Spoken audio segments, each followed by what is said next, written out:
இன்றைய அணுதின மன்னா நிகழ்ச்சிக்கு நண்பர் ஜபக்குள் உங்கள் யாவரையும் வரவேற்கின்றது. வசனம் சங்கீதம் 18:1. என் பலனாகிய கர்த்தாவே உம்மில் அன்பு கூறுவேன். இந்த வசனத்தில் தாவீது சொல்லும்போது கர்த்தாவே உம்மில் அன்பு கூறுவேன் அப்படின்னு சொல்கிறாரு. எப்படி மோசேயினுடைய வாழ்க்கையில் எப்படி தேவனுக்கு முதலிடம் கொடுத்து எப்படி தேவனிடத்தில் அன்பு கூர்ந்தார் என்பதை நம்ம எபிரேயர் 11:24 26 வசனம் வரைக்கும் நம்ம வேத வசனத்தில் பார்க்குறோம்.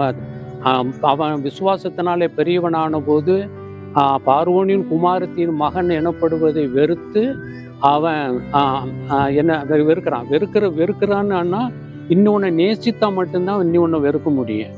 அப்போ அவருடைய நாமத்தின் மேல் விசுவாசம் உள்ளவர்களாக ஏற்றுக்கொண்டு அத்தனுடைய தேவனுடைய பிள்ளைகளாக அந்த அதிகாரம் தேவனுடைய பிள்ளைகளாக அந்த அதிகாரம் வந்த உடனே அப்போ அவன் பார்வோனின் குமாரத்தின் மகன் என்னப்படுவதை அவன் வெறுக்கிறான். அதுக்கடுத்து பார்க்கும்போது தான் அந்த இதில் அநித்தியமான பாவ சந்தோஷங்களை விட்டு தேவ ஜனங்களோடு துன்பத்தை அனுபவிப்பதை அவன் தெரிந்து கொள்றதை பார்க்குறான். அப்போ இப்போ எப்படி சுகபோகமாக வாழக்கூடிய இருக்கக்கூடிய ஒரு மோசை, ஏன்னா அதில் தான் அரமனையை தான் வளர்க்கப்பட்டான். ஆனால் அதை எல்லாவற்றையும் விட்டுட்டு அவன் இந்த அற்பமான ஒரு சிற்றின்பத்துக்காக எல்லாம் நிரந்தரமான ஒரு இன்பம் வேண்டும், இது நிரந்தரமான ஒரு சமாதான சந்தோஷம் வேணும் என்பதற்காக அவன் தேவனுடைய ஜனங்களோடு அவன் துன்பத்தை அனுபவிக்கிறத அவன் தெரிந்து கொள்றதை பார்க்குறான். அதுக்கடுத்து வசனத்தில் பார்க்கும்போது இனிமேல் வரும் பலன் மேல் நோக்கமாக இருந்து அப்படின்னு சொல்லப்ப இனிமேல் வரும் பலன் என்னது? பரலோக ராஜ்யம் தான் நம்மளுடைய பலன். அப்போ மோசேயினுடைய வாழ்க்கையில் அதைத்தான் அவன் பார்க்குறான். அதை பார்க்கறதுனால இங்கே இருக்கக்கூடிய பொக்கிஷங்கள் எகிப்தில் உள்ள பொக்கிஷங்கள்லாம் அவன்லாம் துச்சமாக நினைக்கிறான். கிறிஸ்துவின் நிமித்தம் வரும் நிந்தையை அதிக பாக்கியமாக எண்ணுகிறான்.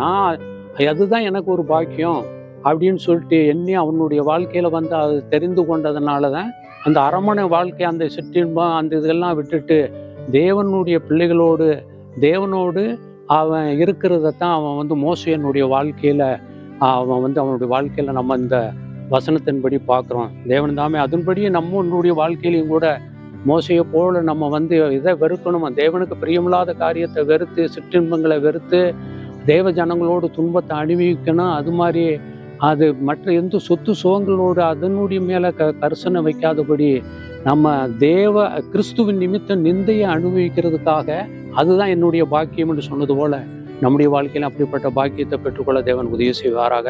ஜெபம். நல்ல ஆண்டவரே, அந்த வேலையிலையும் கூட ஆண்டவரே நாங்கள் ஜெபிக்கிறோம். மோசேயினுடைய வாழ்க்கை குறித்து நாங்கள் பார்த்தோம் ஆண்டவரே. அதன்படி மோசேயின் வாழ்க்கையில் என்னென்ன காரியத்தை அவன் தன்னுடைய வாழ்க்கையில உண்மை வெளிப்படுத்தினது போல ஆண்டவரை எங்களுடைய வாழ்க்கையில் வெளிப்படுத்தி உமக்கு மகிமையாக வாழ உதவி செய்ய இயேசுவின் நாமத்தில் கேட்கிறோம் பிதாவே, ஆமென்.